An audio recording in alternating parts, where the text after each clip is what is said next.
thank you so much for joining us, Assembly Member. I remember when we started redistricting, you were not an Assembly Member decades ago. So please, thank you.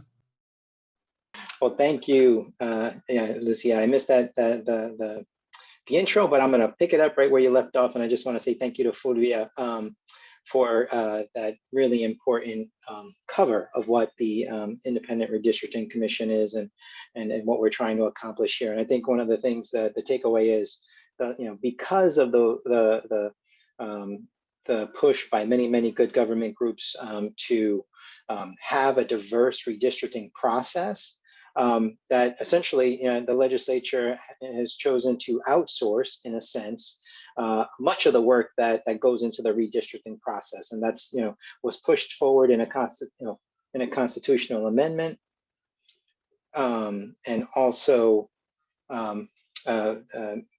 made whole in 2014, with the moving ahead of the redistricting process. So I think that's an important part of what we're talking about, is that the legislature wanted to create and the voters wanted to create a more fair process, a more open process, a more transparent process for the redistricting process to move ahead.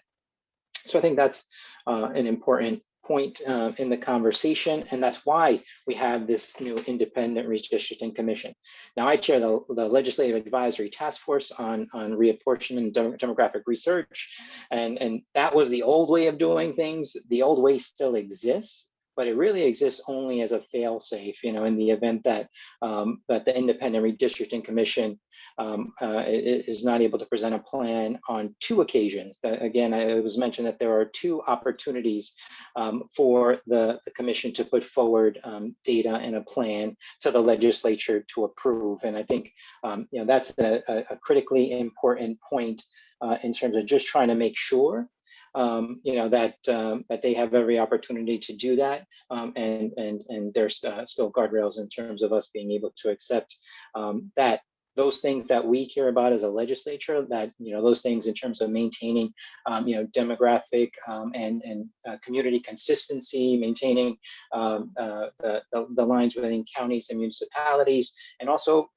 frankly to make sure that opportunities for minority groups who have grown and are now moving beyond to creating a strong sense are not carved out of the process, as we have seen in a number of different instances, and arguably some of our Senate seats have strategically done that as a way to disaggregate by communities and to disenfranchise people. So much of the efforts that we have are in support of making sure that the Independent Redistricting Commission, that the voters have voted to support, are in fact given the opportunity to be successful. However, what we do know is that in this particular year, with the census and with COVID, that the numbers are delayed, and there's no advantage to anybody or any system with the numbers being delayed. It just means that we have to all operate collectively in a much shorter time frame. And I think that's the critical path. I think by April 30th, we may have some information about what the congressional districts may look like, but it won't be until September 30th that we really know what the specific community related population data looks like. And I think that's going to be what drives all of the momentum moving forward. But when we talk about this process about the Independent Redistricting Commission, is that it really creates a framework for a minimum of 12 meetings across the state that allows for real public engagement to talk about where are the like communities, where are those places that have either historically been disenfranchised or lost their voice, and how do we make sure that we create opportunistically, places for significant representation, and I think that's where we're going, and I think the challenge, and as was commented a little bit more about this, the amendments to the constitutional process, is that we have even less time. I think the request to try and put this ballot initiative in November is because with elections happening in June and being required so that we are able to get appropriate votes in from overseas to be part of the electoral process and not being able to have later primaries, and we have to be able to allow for the electoral counties and bodies to be able to adjust to be able to prepare for the elections based on the new redistricted areas. So I think, as we pushed into the older February 28th timeframe, that gives even less time for the County Board of Elections, to be prepared with the new redistricting lines, and particularly with the protections and expansions of methods and means that we have moved in the legislature and adopted to allow people to vote, early voting, and new technology for being able to print multiple ballots, ranked choice voting, in certain elections. I mean, all these different things, put more pressure on county and local boards to be able to get things up, running, and available for June primary. So I think that's certainly some of the thinking behind the timing around that independent, the revisions to the constitutional amendment, and then also making sure that we're able to get significant data from the IRC. And I think we believe that they're going to be able to put something out that's meaningful, that takes into consideration all the community input, and respects the participation of the public throughout this process, and provide that to the legislature. And we want to make sure that that doesn't get held back, in abeyance, by folks who, may not agree with where the commission is going, and that, and that at the specified dates, that if and even if they're not able to provide a plan, that they're still able to provide us with whatever the general consensus is, whatever the specific data is on those issues, that we're able to have something to work with, that incorporates the robust process that should be in place, from as soon as we're able to get that process going. So I just wanted to give a little bit of context as to how we got here,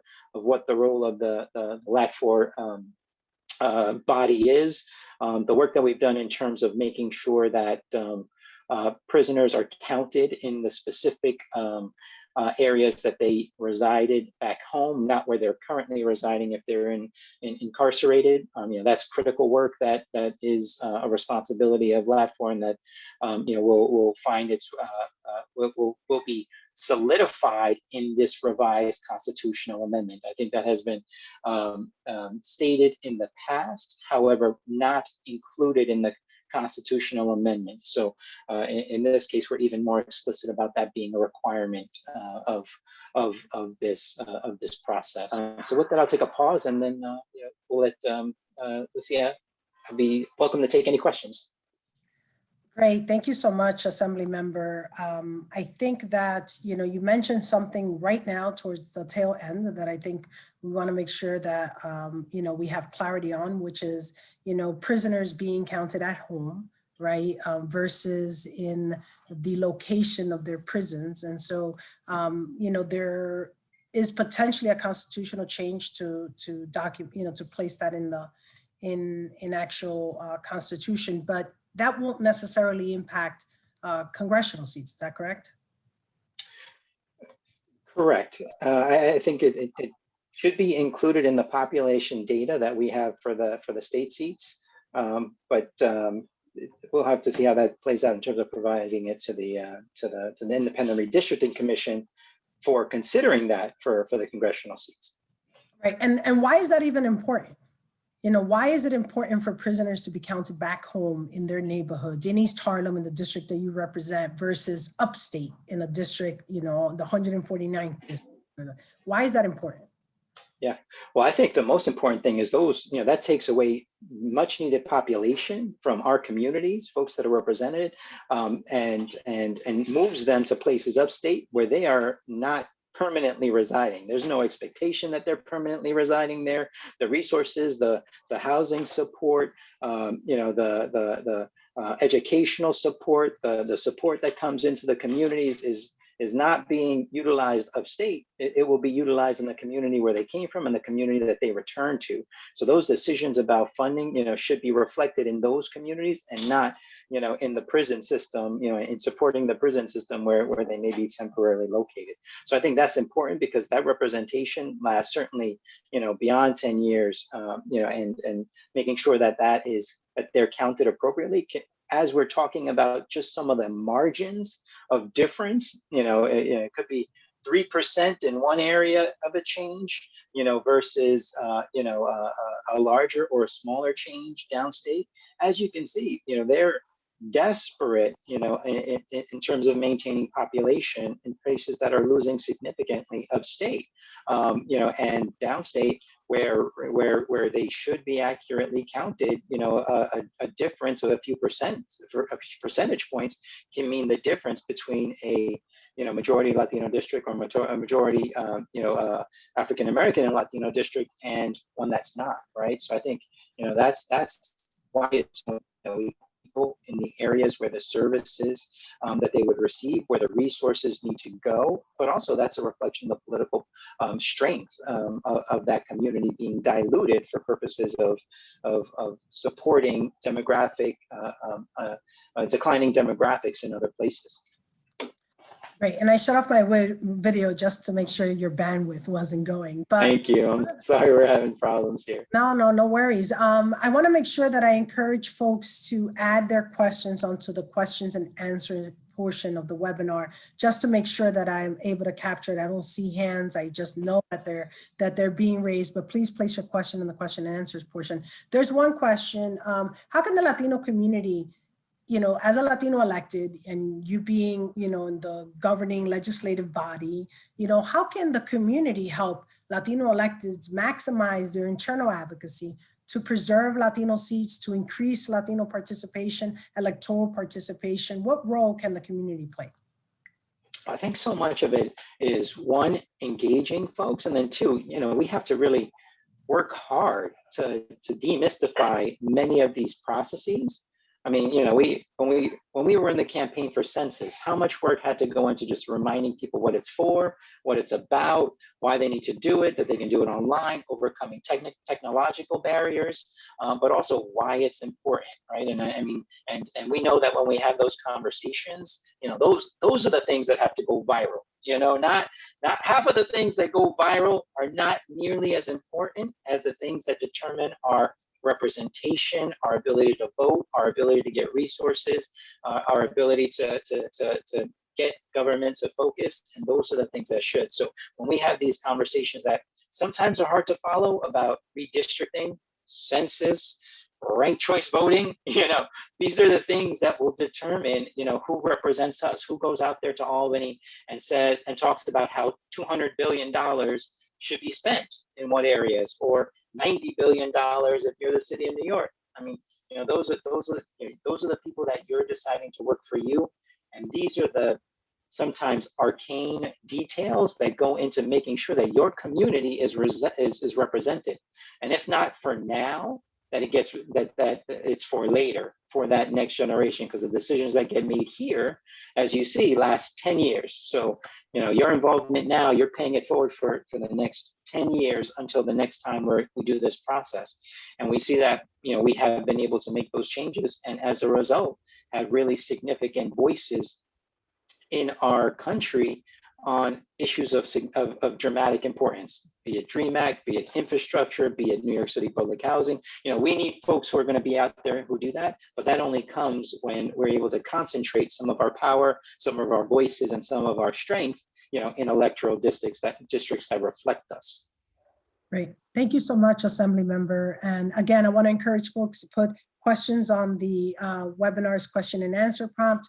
But I just want to highlight something you said, and then we'll move to our next presenter and hopefully gather many more questions. But you highlighted 12 meetings of the Independent Redistricting Commission, right? In the past, LAP4 used to hold those meetings, but that's an opportunity where the communities, especially when there's a hearing coming your way in your neighborhood, participate. You can attend those, you can listen, you can prep ahead of time, you can talk about the importance of keeping your neighborhoods together, solidarity, unity, whatever the case is, especially because people are already gonna start drawing their maps. They're gonna start, creating their ideal scenarios, picking and choosing their voters. You also talked about timeliness, right? What the timeliness of how strict of a timeline we had. You talked about September 30 by congressional deadline. Yeah, right. I've never seen that. I'm dying to see that. Let's see if that's even feasible. But lo and behold, we're gonna have a whole new way to draw the Senate, draw the Assembly, and then if we have to eliminate 2 seats, we have to redraw Congress in the way we've done it in the past. And so thank you. And let's go on to our next presenter. Ivelisse Cuevas-Molina. She's an assistant professor of political science at Fordham University. Hi, Ivelisse. Hi. She currently serves as a nonpartisan member of the New York State Independent Redistricting Commission. Ivelisse, does that mean you don't have an affiliation, a party affiliation? No affiliation. Are you unaffiliated? Yep. Oh, awesome. Okay, so thank you. Join us. Okay. So hi everyone, good evening. So as Fulvia explained, the New York State Independent Redistricting Commission was created by a constitutional amendment with the goal of making the redistricting process less partisan, right? Because in the past, it was members of the state legislature who were in charge of the line drawing process. The commission is made up of 10 members. 4 are appointed by the legislative majority, which are Democrats, and 4 are appointed by the legislative minority, which are Republicans. And then those 8 who were initially appointed at the beginning of last year had the responsibility of appointing 2 additional commissioners who were registered voters, but not registered as members of either the Democratic Party or the Republican Party. And that's me. I am one of those members of the commission who is not part of either the Democratic Party or the Republican Party. So one of the requirements in the Constitution in the work of the commissioners is that commissioners have to reflect the diversity of the residents of the state of New York in terms of race, ethnicity, gender, language, and geographic residence. And that's kind of where I come in as a member of the commissioner. My role in the commission is to, first of all, embody representation of the Hispanic population in the state of New York. And I do so just by virtue of being originally from Puerto Rico and the fact that Spanish is my native language. But second, and most importantly, I see myself as an advocate for Hispanic Democratic representation at the state and congressional levels. And my job as a commissioner is to ensure that Hispanic voters and Hispanics in the state do not see their voting power diluted through the process of redistricting, right? And all of the previous panelists have explained, how voter dilution happens and how Hispanic communities who are consolidated geographically become districts not only at the congressional level, but also at the state level, particularly for the state assembly and the state senate. We also saw that they mentioned that the commission is required by law to hold 12 public hearings across the state. And the Constitution is very specific about the locations where these public hearings are going to be held. These places include Albany, Buffalo, Syracuse, Rochester, White Plains, each of the 5 boroughs of the city of New York, and each of the counties of Long Island.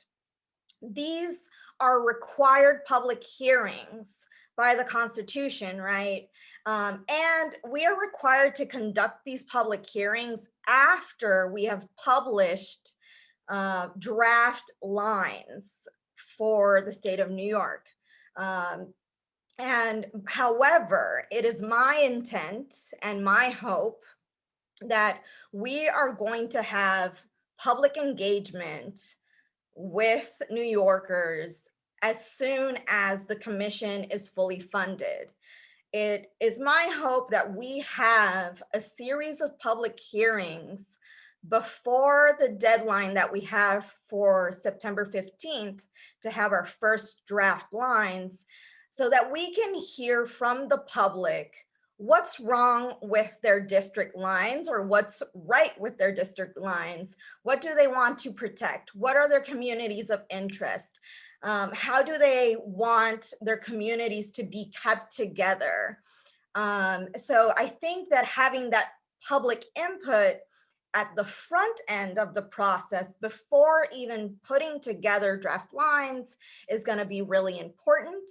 And I hope that we are able to engage in a first series of public hearings before the constitutionally required ones that are meant to happen after September 15th. And in the last hour, I heard from one of the co-executive directors of the commission saying that the Census Bureau is preparing to release interim data in August that may be used in redistricting. So if the timing of the release of that data that they're putting out there actually happens and it works out, we could possibly be in compliance to put out these draft lines by September 15th and have these constitutionally required public hearings happening right after that. But it is my hope to have public hearings before.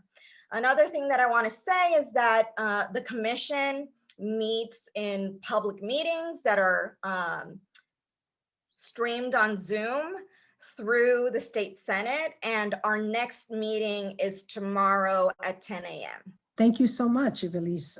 I did get that notification from the commission notifying us of the upcoming hearing. Do you want to give us a little bit of a highlight of what's going to happen there, or? Well, I would say that we're definitely going to be discussing the funding for the commission. We will possibly be introducing a new commissioner.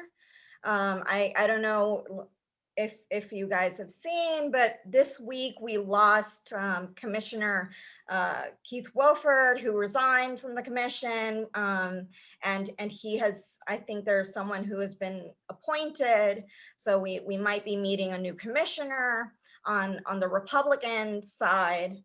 And then what else are we discussing? Hopefully we will be discussing moving forward with a public engagement plan.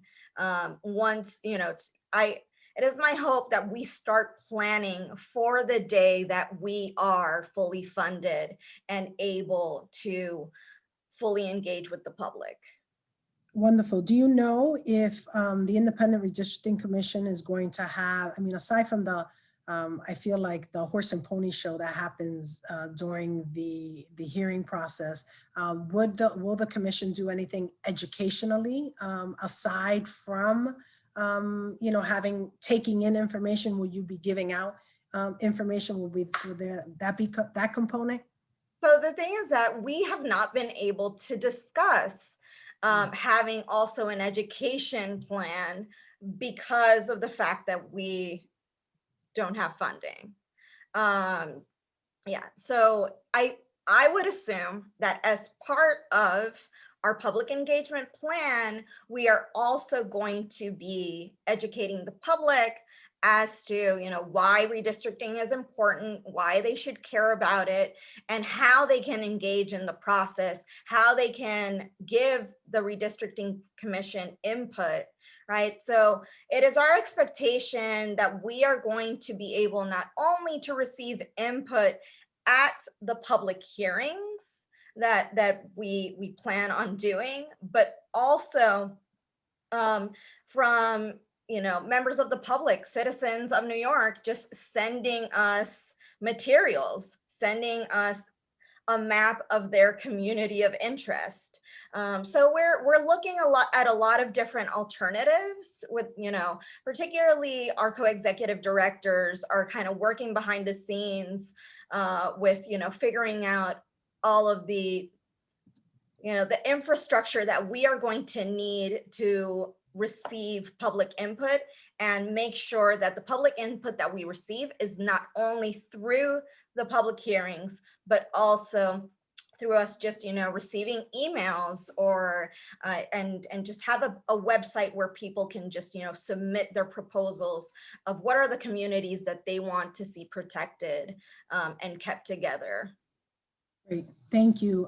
Assembly member, do you want to add anything in regards to the funding component? Budget season, go ahead. Just to update folks on the funding, it is our budget season and final funding has to be determined by April 1st, but recognizing the challenges, even though we did $1 million last year in terms of the budget, getting it out and the mechanism that's been used in terms of using the Department of State has not been working at all. So it is our intention to put in $7 million in this budget. Right now, that's in the one House budget for both the Assembly and the Senate, and we believe that should allow us the resources to do, not just the work of the IRC and data, but also to take on initiatives, in terms of a potential education campaign and significant outreach. So that's why it all matters. It's important for us to raise awareness on that because we have 2 weeks to make sure that that $7 million does in fact get appropriated and that people who are and who care about redistricting and making sure voices are heard support this initiative so it doesn't get lost in the weeds during the process. Great. So Assembly member, I'm going to turn it back to Ivelisse because, I'm actually very curious after you heard Carlos' presentation, and Assembly member, you can respond to if you want after Ivelisse, but after you heard Carlos's presentation about the demographic shifts and the reality that our communities have not lost population, the stance that any kind of decrease in congressional representation should not and cannot come from neighborhoods where Latino communities would be negatively impacted because we've been fueling the demographics. And then you also heard from Fulvia providing some priorities and some goals for the Latino community. Your role in the Independent Redistricting Commission is to ensure that the commission does its work, is able to do so, through, in this case, a nonpartisan lens. Curious about your challenges and how you see both, your experience in the realm, but at the same time, understanding the process. And two, what are your thoughts about the Latino community's population, how you use that to draw and get insight into political power and how that's being shaped by the data itself, so. Right. So in the redistricting process, there's a lot of rules, right, as to what data we can and cannot use in the redistricting process. But thankfully, race and ethnicity and language communities are one of those key components that we should and will use in the redistricting process, right? And in my view, as someone who, teaches Latino politics, who teaches race and politics, and who believes in protecting the voting rights and voting power of minority voters, I think that it's my role to make sure that there is no voter dilution of the Hispanic community across the state, right? Either if it is here in New York City where I live or in other areas of the state, right? And I know that it's going to be a challenging process, right? Because you know, I think that it's clear that the commission is ideologically split kind of 50-50. So, you know, it'll, you know, I think that it's going to be a very challenging process, but I think that my fellow commissioners are, you know, people who believe in democracy in the same way that I do, right? I think that that is the one unifying thing that we all have in common.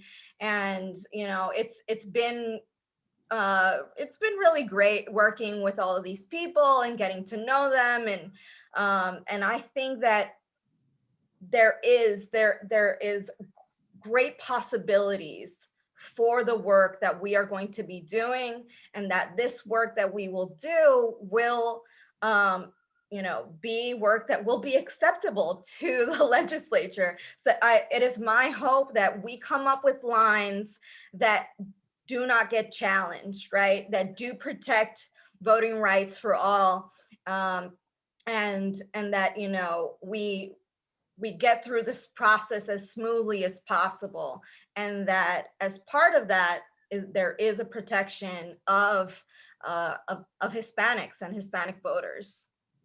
Great, thank you.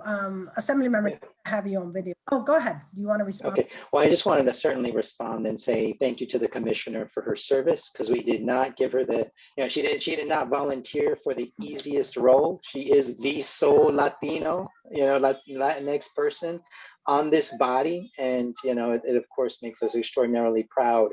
Which did not come easy. Nothing comes easy in this game, Lucia, you know that. But, you know, but we are very proud of the role that she's playing there. And, you know, we all wear, you know, you know, I'm glad that she wears it. I wear it as well. We wear our Latinidad, and we take it with us into these rooms. And, you know, when I'm thinking about the process and those, you know, plurality seats that are represented by Latinos, you know, the data will bear out what can be done there. But you have to, you know, we want to make sure that in those places where, you know, we have strong Latino representation that likely has grown, that their voice is recognized, amplified, if possible, you know, and made less vulnerable should the data support that. But I know that, you know, those communities will participate in the conversation. They will certainly make their case to the IRC, and the IRC will do their work in terms of presenting it to the legislature. You know, and I bear a great deal of confidence that, you know, with leadership like Dr. Cuevas-Molina, that we are able to make sure those voices are preserved. And then, you know, and that will make our job very easy in the legislature when if and when we just have to approve that. But, you know, her diligence is what makes it happen. And you know, we're going to be playing a lot of defense in a short amount of time, obviously, when we have so much to do in limited in a limited fashion. But we'll get it done, and I believe that. No, and I would say that the commissioners we are very excited to see that we are, you know, part of the budget bill, that we, you know, are being included. We're being given a good amount of money to do this work, hopefully to, you know, like the best standards possible, right? And that this money, it is my hope, will be used just to reach the people, right? To give representation to New Yorkers, to give them a voice in this process. That's my goal. And I can't help but like get butterflies in my stomach at that possibility that that actually could happen and be used to actually draw districts, right? You know, this is a completely different legislature. It is a different process. In the past, LAT4 drew the plans, had the hearings, right? Listened to the people. Perhaps not, you know, couldn't get around to the congressional. Let's be real. Democrats drew the assembly because they controlled it.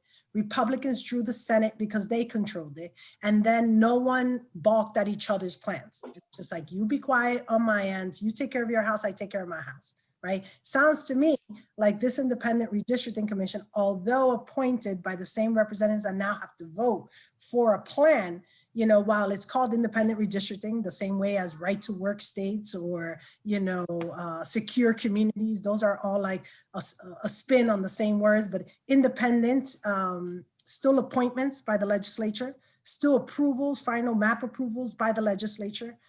So, you know, for everyone on this, you know, watching this, it's really important to understand those new dynamics and what role, and really kind of seeing the openness, Ivelisse, that's great.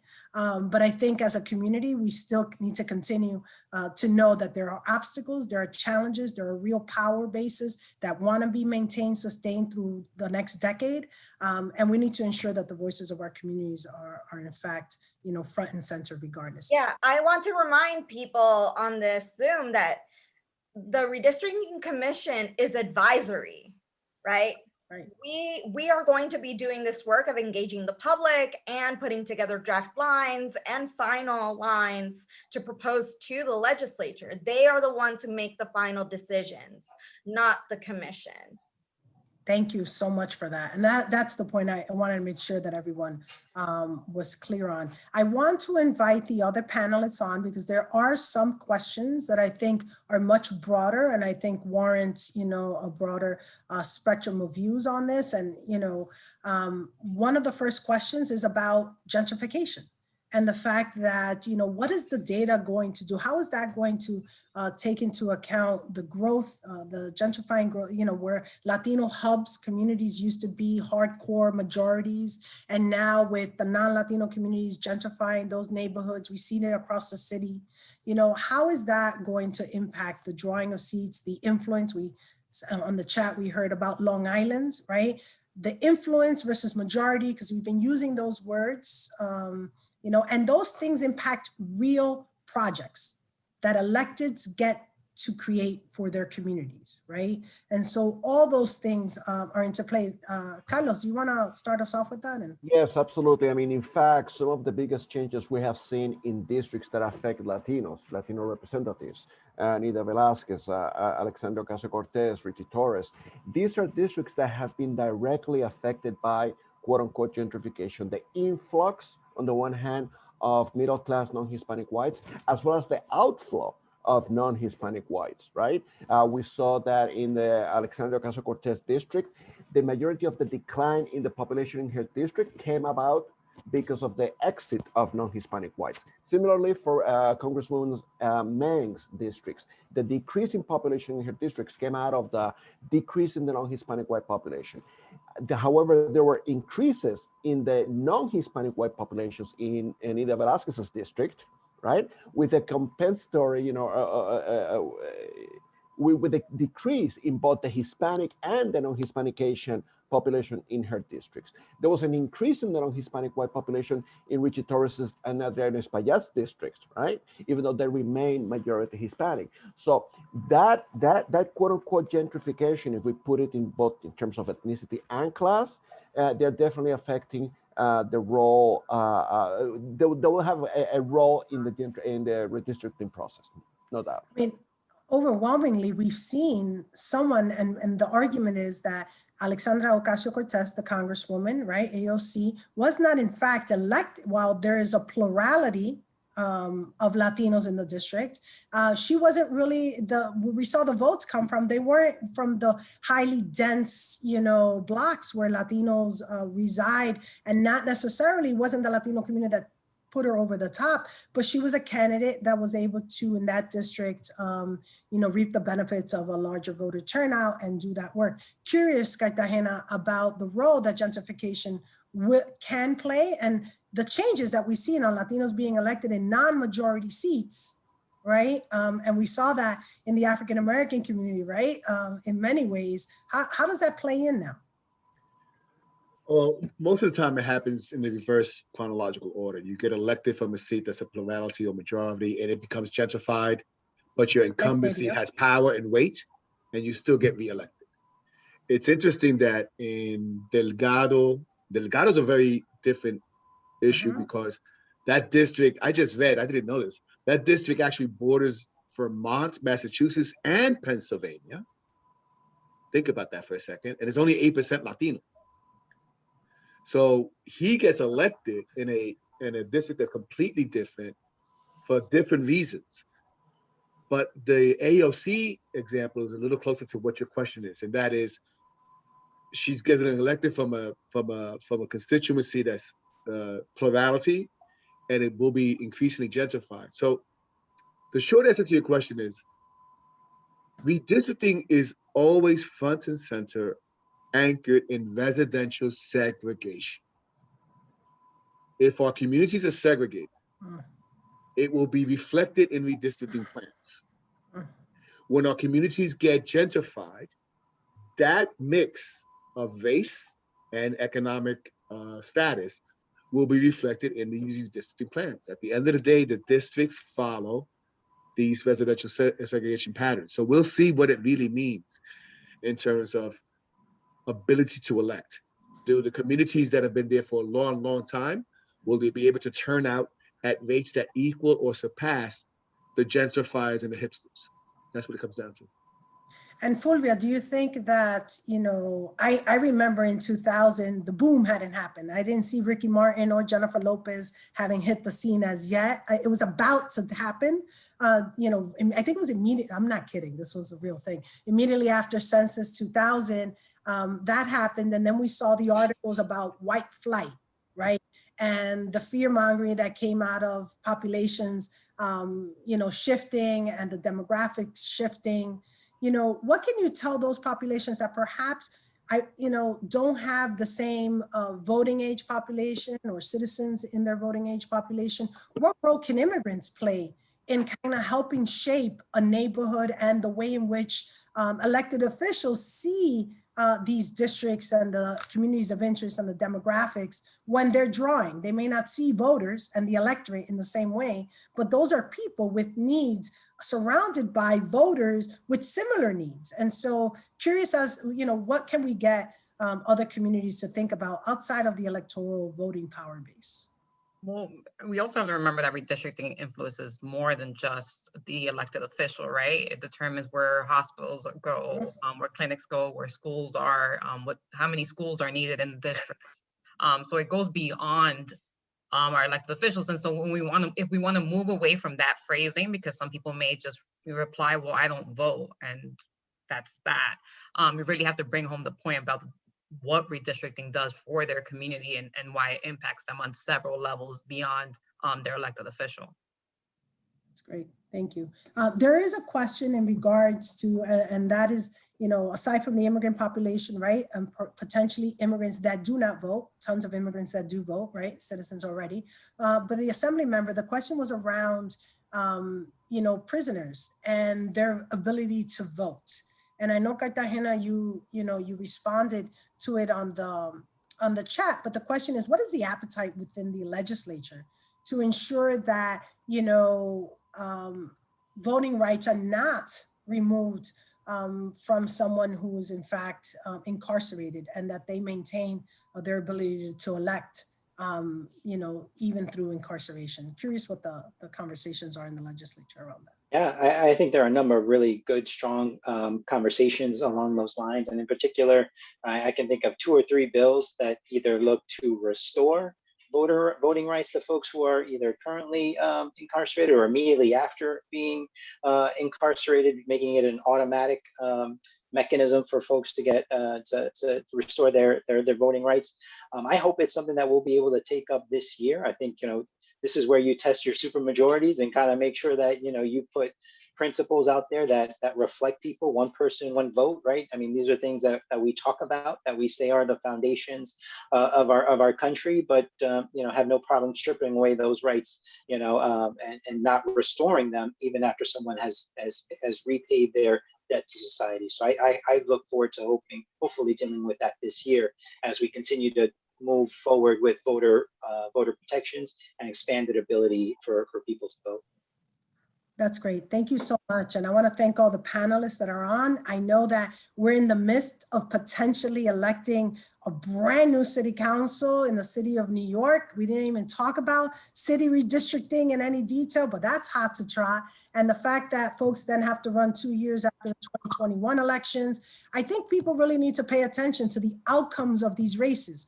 who's running, race, ethnicity, you know, the issues and who's actually pushing these candidates to run, what the outcome is of the mayoral. All those numbers are going to give us a real understanding of what community of interest really means. And so don't take for granted that, you know, we have multitude of candidates running, but let's be real. We've seen it in the specials. Those numbers are going to matter. So feel free, Cartagena, final words, and then Carlos, take it from there. Not so much a final word, but a final question to Carlos and the Centro. Great job in New York. All my colegas, my panas, my family, my staff members in Florida are saying, when are you doing this report for Florida? We will, but we, in addition to doing Florida and Connecticut, I've gotten inquiries about Connecticut as well. We will also have to do the state legislative districts, the Senate districts and the Assembly districts. So, you know, this is the first of other briefings that we will be doing about redistricting within New York State and beyond New York State. Absolutely. And I would be remiss if I didn't just say this, Carlos, but you know, Angelo Falcón is here in spirit. And I just thank you, Carlos and El Centro, for taking on something that I knew he would have wanted to be a part of. So thank you. Absolutely, Thank you, Lucia. Lucia. Absolutely. Right on. Gracias. Thank you to our outstanding moderator, Lucia Gomez, and to all of our panelists, Assemblyman Robert Rodríguez, Commissioner Ivelisse Cuevas-Molina, attorneys Juan Cartagena and Fulvia Vargas de Leon, for their participation. This has been an outstanding event tonight. We have been getting some very good feedback in the chat feed. Before closing the program, I want to remind the audience that you can find this webinar and all of our previous webinars in the same page you used to register for this webinar, centropr.nationbuilder.com. And if you want additional information or resources from the Center for Puerto Rican Studies, you can access it from centropr.hunter.cuny.edu. You can also follow us on social media through the links shown on your screen right now. And finally, as you log off this evening, you will receive a prompt to respond to a very short evaluation survey. We will appreciate it if you would fill it in. And thank you again for attending and participating in this webinar tonight. Muy buenas noches.